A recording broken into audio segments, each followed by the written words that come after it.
Today, I'm going to tell you the 3 most common things that men will do to try to trick you or manipulate you and gain control over your relationship. And I'm going to tell you exactly how to handle each one so that you don't give your power away and instead you have him wanting you more than ever. Don't go anywhere because we're starting right now.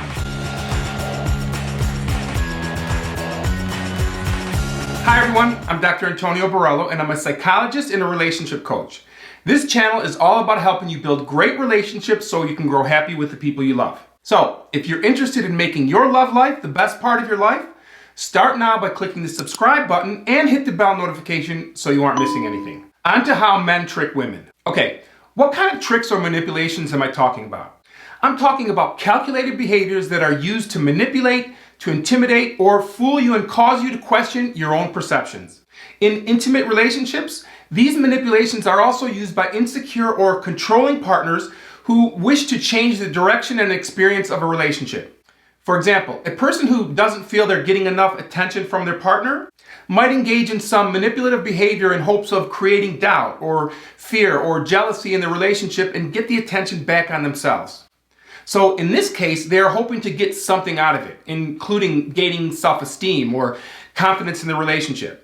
And besides getting the attention back on themselves, they gain some control and power in the relationship because it derails you and puts you in a reactive mode.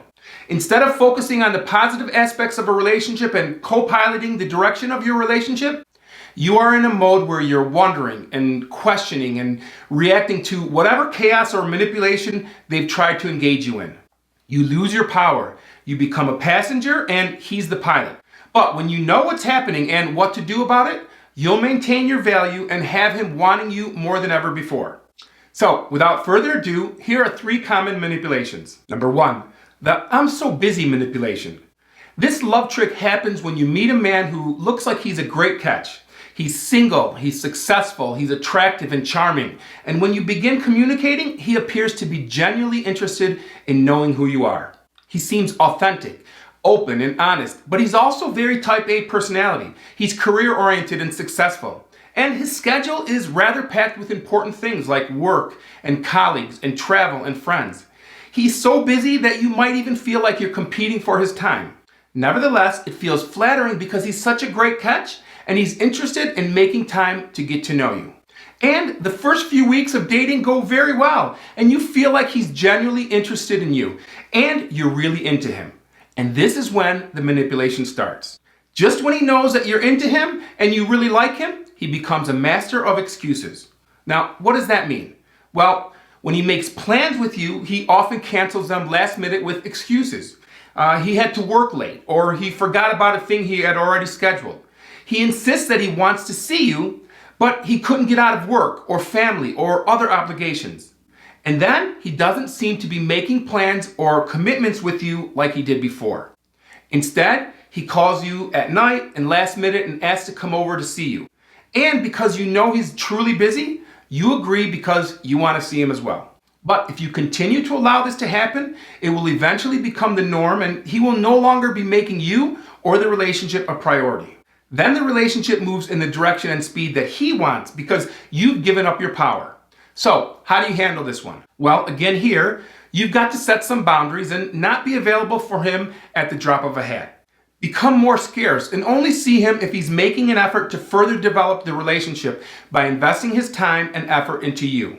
You can't allow him to call you late at night just for sex. He should be making an effort to spend relationship time with you. The next time he tries to call that same night, you've got to be strong enough to decline his offer and say no, because he should be making an effort to take you on a proper date. So when he calls last minute and asks, you've got to be willing to politely decline and offer him an alternative that requires him to make an investment into the relationship. It goes something like this. "Hey, what are you up to? I miss you. Can I come over?"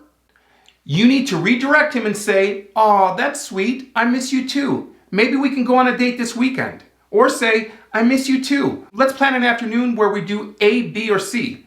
And when you do that, you are setting your standards and it's up to him to meet them. If he's really into you, he will step up and meet your standards. Oh, and I'm sure he will attempt to call you last minute more than one time. So be ready to make him put up or shut up. Stick to your standards. If he disappears, he's probably doing you a favor. That reminds me, are you struggling with a dating or relationship problem that you need some help with? Would you like to get my perspective or opinion on your situation? I coach people all over the world, both over the phone, through email, or through video conferencing. So if you're a subscriber and you're dealing with a dating or relationship problem, send me an email at antonioborrello@icloud.com and perhaps we can work together one-on-one. I'll also include my email address in the notes below. Number 2, the I've been hurt before manipulation. This manipulation is one that men use to influence you into feeling sorry for them because someone broke their heart and now they can't trust again. They use this manipulation as an excuse for not wanting a commitment while keeping you on the sideline feeling sorry for him. There are so many people, both men and women, who fall into this manipulation and then they voluntarily overcompensate by doing everything in their power to prove their loyalty and their love to their new partner. And they're doing this and hoping to soon gain his trust and commitment. And again, when you are overcompensating for someone's manipulation or trick, you are again in reactive mode, not the person in control. So think about this as an example. Let's say that about a year ago, you had your heart broken by your ex-boyfriend who no longer wanted a relationship. It was devastating and you were hurt. Fast forward to today. You've met an amazing man. You get along so well. He seems to be everything that you've ever wanted. He's an amazing catch. And he's showing you all of the signs that he really likes you. He's investing into the relationship and he really wants you. Now, you've just met this man that's wonderful, that you really want. Are you going to tell him, hey, I was hurt before. I don't want to be hurt again. So let's continue to date, but you should also date other women because I don't want to get hurt again? No, that's crazy. Certainly you would be cautious with your heart and take things slowly. At the same time, when you meet that one special person who turns your world upside down, you're willing to do whatever it takes to keep that person in your life. Whatever fears you might have won't come close to the fear of losing the one that you really love.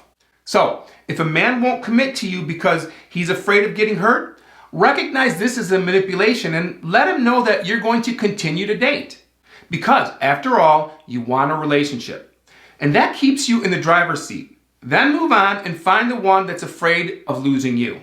Number 3, the I've been cheated on before jealousy manipulation. This is also a common manipulation that controlling people use to justify and excuse their jealous behaviors. Again, they want you to feel sorry about the fact that they were cheated on, and they use that as justification for why they're so possessive and jealous. He wants you to rationalize his behavior and say, oh, I understand why he's so jealous. He's been cheated on, but I'm going to prove to him that he can trust me.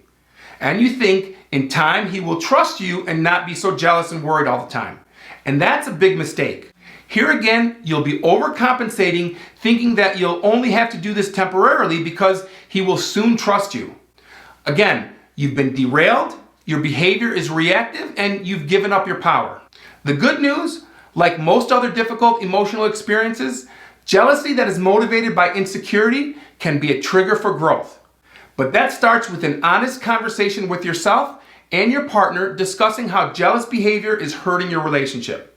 If you're dealing with an insecurity issue, working together on the issue can become the first step in increased self-awareness and greater understandings of yourself and the relationship. But let me make an important distinction. Jealous feelings are not equal to jealous behaviors.